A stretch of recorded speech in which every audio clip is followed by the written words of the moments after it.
Genuine గా ఉన్నాడు. ప్రతి ఒక్క విషయంలో కూడా జెన్యున్ గానే ఉన్నాడు. దేని సవాల్ ఇస్తుండవు. అలా జెన్యున్ పర్సన్ అనేటోడు మనం ఎప్పుడైనా సరే మన అధికారంలో వస్తే మనం ఎప్పటికైనా బాగుపడడానికి ఒక అవకాశం ఉంది. దీన్ని మనం చాలా మంది ఏం చేస్తున్నారు అంటే పాలిటిక్స్ అనేది డబ్బులకి అమౌంట్ కి దీనికి మొత్తానికి కొనుగోలు పోయి అందరూ లాస్ అయిపోతున్నారు. వాళ్ళకి అర్థం కావట్లేదు అమౌంట్ గురించి.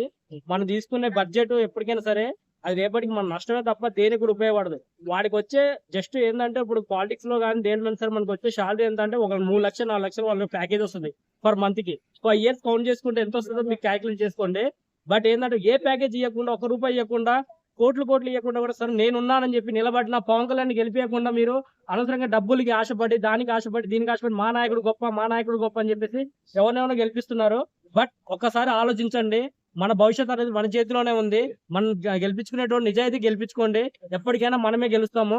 అలాంటి వాడు మన పాలిటిక్స్ లో ఉంటే మనం ఎప్పటికైనా పైకి వస్తాము. అది నేను చెప్పగలను. ప్యాకేజ్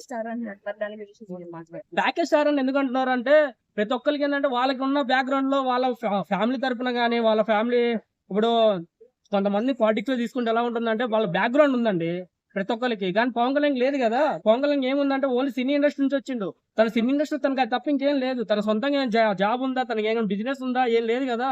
ఆ విధంగా తన పాలిటిక్స్ కింద చెప్పడం కూడా కరెక్ట్ కాదు. అది అతను ప్యాకేజ్ తీసుకోవట్లేదు. బట్ ఏదైనా తీసుకున్న డబ్బులు ఏమైనా సొంతంగా పెట్టుకొని ఏమైనా పక్కన పెట్టుకుంటుండా లేదు కదా. తన సొంతంగా తన ప్రజల కోసం పోరాడుతుండు, ప్రజల కోసం పెడుతుండు. ఇప్పుడు ఒక ఎలక్షన్స్ పెట్టాలన్న డబ్బులు ఖర్చులకు కూడా చాలా డబ్బులు అవుతాయి. ప్రతి ఒక్కరు కూడా ఆయన బర్త్డే రోజు ప్రతి ఒక్క జనాలు కూడా తన సొంతంగా ఒక 1 డే తన ప్యాకేజ్ తనకి ఇచ్చిర్రు. ఎంతమంది ఇచ్చిర్రు అంతమంది డబ్బులు ఇచ్చింది. ఏ నాయకుడికైనా అలా ప్యాకేజ్ ఇచ్చి ఎవరికైనా బర్త్డేకైనా సెలబ్రేషన్ చేసి వాళ్ళకి ఎవరైనా డబ్బులు ఇచ్చారా అకౌంట్ లోకి? ఆ డబ్బులు ఏమైనా సొంతంగా వాడుకున్నారా? లేదు కదా. తన కోసం తనే వాడుకున్నాడు. అది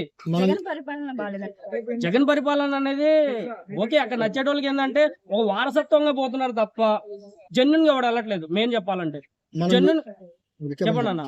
జెన్యున్ గెలేటోళ్ళు ఎవరు లేరు అక్కడ. జెన్యున్ గెలేటోళ్ళు ఎవరు గెలిపేయట్లేదు.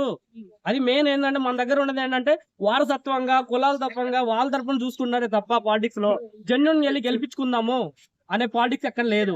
అలాంటి పాలిటిక్స్ లో పవన్ కళ్యాణ్ ఉన్నాడు కాబట్టి గెలవలేకపోతున్నాడు. పవన్ కళ్యాణ్ గారు తన సొంత ఆస్తులను అమ్ముకుంటున్నారు కదా, దానిపై సొంత ఆస్తులు అమ్ముకుంటున్నా అంటే తను నిజం చెప్పాలంటే తనకున్న బ్యాక్గ్రౌండ్ కి వాళ్ళ ఫ్యామిలీ ఇప్పుడు రామ్ చరణ్ గారిని తీసుకోండి. తను ఆల్రెడీ ప్రొడ్యూసర్, ఆయన హీరో కమ్ము అన్ని మెగాస్టార్ చిరంజీవి.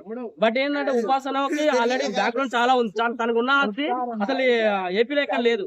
బట్ ఏంటంటే అంత పెట్టుకొని కూడా తనకి ఎవరు సపోర్ట్ లేకుండా తన సొంతంగా నిలబడ్డాడంటే తను ఏందో మీరు తెలుసుకోవచ్చు. మనం చూసుకున్నట్టయితే 2019 వరకు పవన్ కళ్యాణ్ గారు సింగిల్ గా పోటీ చేశారు. ఇప్పుడు టీడీపీ కర్ణాటకకి భయపడినట్ట జగన్ కి భయపడినట్టు కాదు. ఎందుకు అంటే తను సొంతంగా నిలబడ్డగానే జనాలు జెన్యున్ ఎవరిని గెలిపిస్తున్నారు, ఎవరిని గెలిపట్లే కదా. అలాంటప్పుడు తను సపోర్ట్ గా ఇలాంటి వాడు మళ్ళీ రాకూడదు మన పదవిలోకి. ఇలాంటి వాడు వస్తే మళ్ళీ మనకే ఫాల్ట్ అయింది. అప్పుడు మనకు ఒక సపోర్ట్ ఉండాలి కదా. ఒక మెట్టు తను ఎక్కిండు, ఆ మెట్టుకి ఎవరు సపోర్ట్ చేయలేదు. ఎంతమంది తన ఫ్యాన్స్ ఉన్నారని చెప్పి చెప్పుకున్నారు తప్ప ఎవరైనా జెన్యున్ గెలిపిస్తున్నారా? లేదు కదా. అమ్ముకుపోతున్నారు సింపుల్ గా. దాన్ని చెప్పడానికి ఏముంది, అమ్ముకుపోతున్నారు కాబట్టే కదా. వాడు గొప్ప వీళ్ళు గొప్ప అని చెప్పుకున్నారు. ఓటు ₹1 తీసుకోకుండా ఓటేసి గెలిపియమని చెప్పండి. ఎవరిని గెలిపిస్తారు? ₹1 ఇవ్వకుండా పంచకుండా ₹1 బయటికి వెళ్ళకుండా గెలవని చెప్పండి. ఏ నాయకుడు గెలవలేడు. అక్కడ పవన్ కళ్యాణ్ మాత్రం గెలవగలుగుతాడు. అది మాత్రం ఖచ్చితం.